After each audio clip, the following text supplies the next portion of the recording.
नमः शिवाय। जय श्री राम। कई बार मैं योग के लिए, ध्यान के लिए एकाग्र होने की कोशिश करती हूँ, लेकिन मेरा चंचल मन एकाग्र नहीं होने देता। मन भटकता है इधर के बातों में, उधर की बातों में। और जो मैं खुली आंखों से जो चीज़ें देखती हूँ, जो चेहरे देखती हूँ, बंद आंखों में मुझे वही दिखाई पड़ता है। यहाँ पर मैंने जाना कि वास्तव में हम सब एक जैसे ही है, कुछ भी अलग नहीं है। जैसे आप हो वैसे मैं भी हूँ, मेरे साथ भी ये सारी चीज़ें होती है।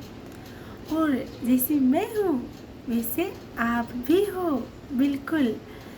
तो हमें प्रयास करना चाहिए किसी भी चीज़ के लिए।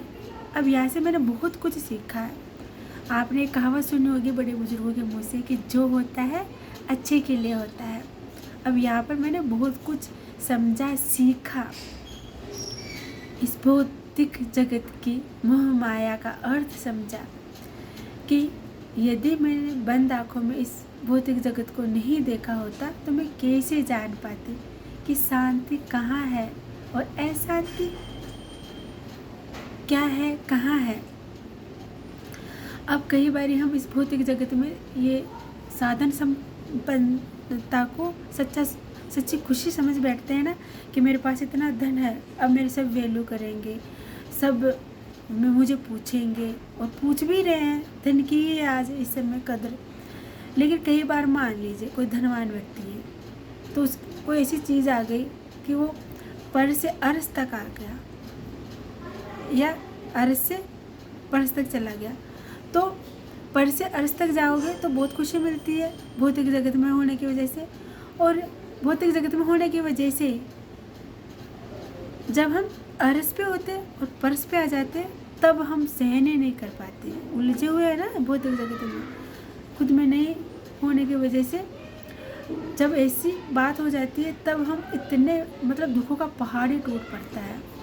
ऐसी स्थिति में हम खुद को संभाल ही नहीं पाते हैं, तो कुछ बहुत बुरा हो जाता है फिर। या तो हम खुद के साथ इतना ऐसा कर बैठते हैं जो नहीं करना चाहिए, या फिर हम किसी दूसरे का नुकसान कर बैठते हैं, वो भी नहीं करना चाहिए। तो ये यहाँ पर मैंने ये समझा कि भौतिक जगत केवल कि मैं यहाँ पर मेरा होना क्यों है, क्या है। बेशक कि ये मोह माया, ये माया जाल जो भी है, इसमें हमारा होना अनिवार्य है। इसी में होकर के हम सब बहुत कुछ समझ पाते हैं, सीख पाते हैं, और ये ज़रूरी भी है। क्योंकि जो हम ले रहे हैं, जो हम देने के लिए है, वो यहीं से ही मुमकिन है। आप दुनिया से कट के अलग थलग चले जाओगे और आप में बहुत ज्ञान है, फिर केवल वो आपका ज्ञान आप तक ही सीमित है, तो फिर क्या अर्थ रह जाता है। इसीलिए यहाँ पर होना अनिवार्य ज़रूरी है। आप हो, इसीलिए आप केवल सेवक हो, जो सेवा हेतु ही आए हो। ये भाव आप में धीरे धीरे यहाँ से समझ में आता है। तो जब मैंने इस जगत की मोह माया को समझा तब एहसास हुआ ना, ये अगर मुझे दिखाई नहीं पड़ती ये माया जाल तो मैं कैसे समझती। वही जब मुझे समझ में आ गया, क्योंकि मैंने बंद आंखें करी तो मुझे खुशी नहीं मिली। जो मैं देख रही हूँ वो खुशी बंद आंखों में भी मुझे दिखाई दी तो मुझे खुशी नहीं मिली। लेकिन वही मैं धीरे धीरे गहराई में जा रही हूँ, खुद के होने के भाव को समझ रही हूँ, सत्य को समझ रही हूँ, उस पॉजिटिव ऊर्जा को, उस मुरली मनोहर को, उस अनंत ओम परब्रह्म परमेश्वर का जो आभास है, जो हम सब में है, आप में, मुझ में, केवल मानव जाति में क्यों, समस्त जीव में है। अरे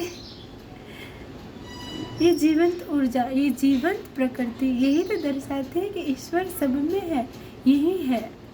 हम ये भाव समझते हैं, और अच्छा और बुरा की हम में यहाँ परख होती है कि जो हमारे मन, ये चंचल मन किस तरह से काम कर रहा है। अब मैंने इसको मायाजाल में उलझा दिया है तो फिर हमें यही तो दृश्य दिखाई देगा, और ये हमें अशांति का आभास करवा रहा है। लेकिन यदि मैंने अपने पॉजिटिव मन को कि पॉजिटिव मन फिर भी पुनः प्रयास कर रहा है, बार बार प्रयास कर रहा है, फिर प्रकृति से हमें वही रिट्म में मिलने लग जाती है सारी चीज़ें। जैसे हम कर्म कर रहे हैं वही हमें हमारे पास लौट करके आते हैं। निस्वार्थ भाव वाले कर्म। कई बार हम जो दान करते हैं स्वार्थ में रह करके दान करते हैं, इसलिए भी हमारे भाव को, हमारे होने को नहीं समझ पाते हैं।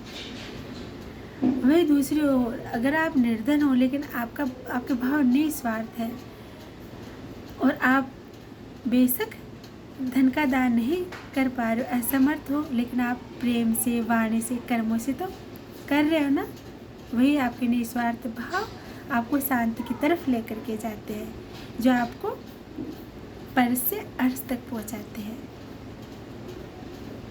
इसीलिए क्योंकि आप सेवक हो, सबकी सेवा के लिए हो, ये भाव आप समझते हो।